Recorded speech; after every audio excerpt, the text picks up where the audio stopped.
This is what the dark occultists do not want people to understand. This is how the universe actually works inherently. And it describes not only how it works, but our relationship to that process. And this is what they don't want you to know. That's the most deeply hidden information. This will get you real money. Mon-I. The occult is knowledge.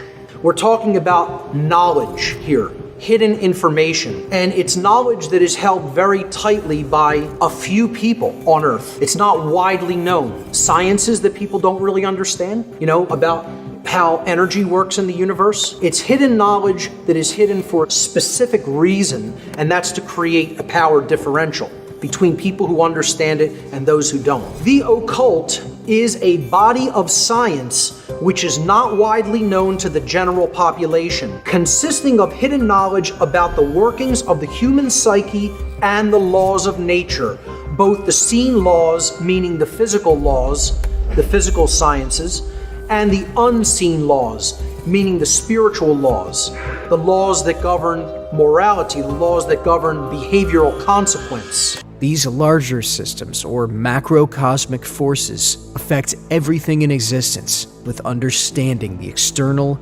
universal laws that apply to all of reality. Or authoritarianism, where some are seen as rulers and others as followers. Master think and slave think continually play off against each other. We're talking about what their goal is. What are they trying to constantly maintain in humanity? And they're doing a very effective job of it. They are successful because they operate on the same page for the same goal, like one huge mind. They call it a mastermind. They focus their energy on that intent.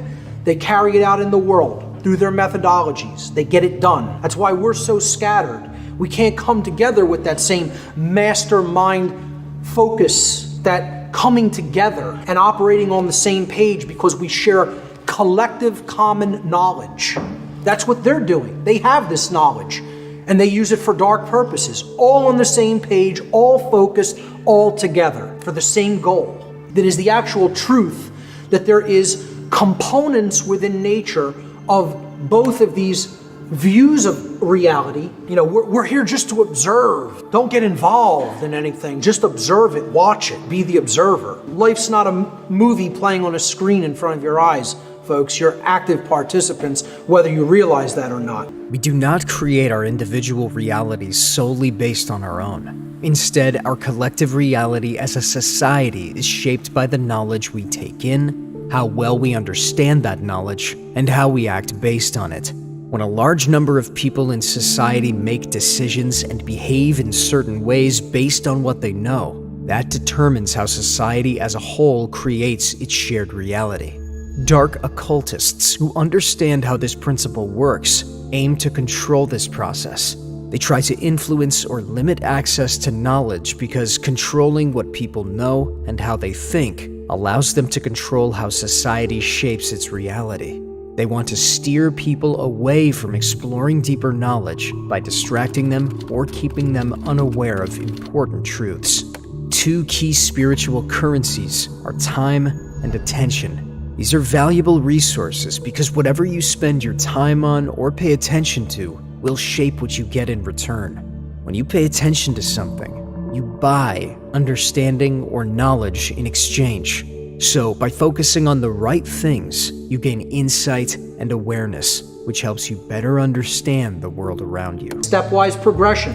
What we've taken in, what we've come to understand, how we behave, what we get. I tell people this is the most powerful slide in all my work. If you understand one slide, deeply understand this process, because this is what the dark occultists do not want people to understand. That's the real law of attraction, folks. Not the New Age variant of it, not the New Age hokum, mysticism. I want to sell 1 million billion books telling people what they want to hear, law of attraction, okay? This is how the universe actually works inherently. And it describes not only how it works, but our relationship to that process. And this is what they don't want you to know. That's the most deeply hidden information. Time and attention are described as spiritual currencies because, like money, you invest them in different things. When you spend time or pay attention to something, you get something back, like knowledge, understanding, or experience. The more time and focus you put into something, the more you receive in return, just like investing money. This is what real money is, folks. Real money. This will get you real money. One I, mon I. We should seek to improve our quality of attention by placing it upon information that is capable of improving both ourselves and the human condition as a whole. Such an effort would also constitute a valuable investment of our time. We should ask ourselves, what am I spending my time on? What am I spending my time doing?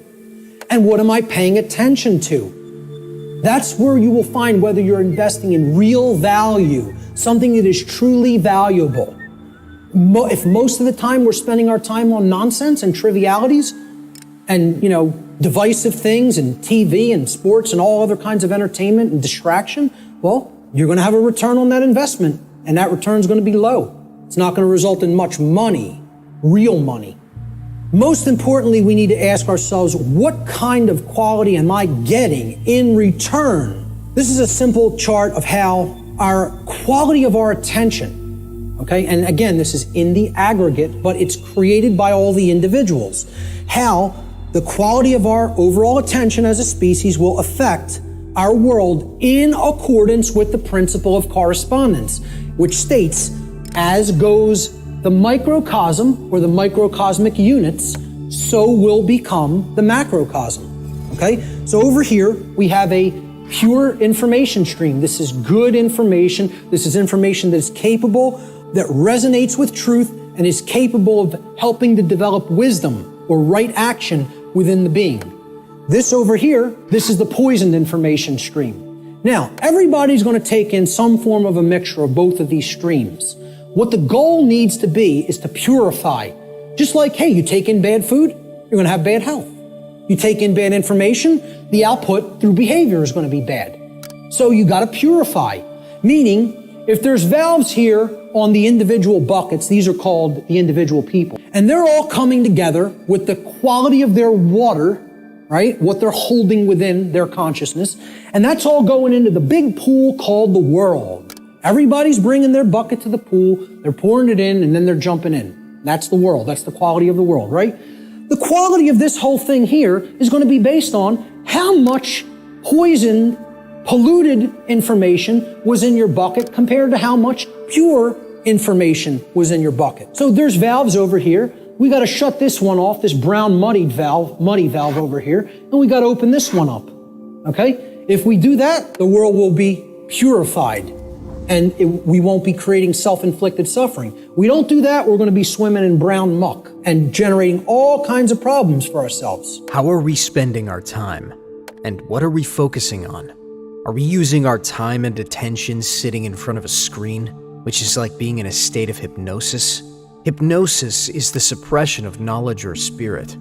Or are we dedicating our time to seeking wisdom, which involves gathering knowledge, processing it accurately to gain understanding, and then turning that understanding into wisdom through right action? To do this, you have to read.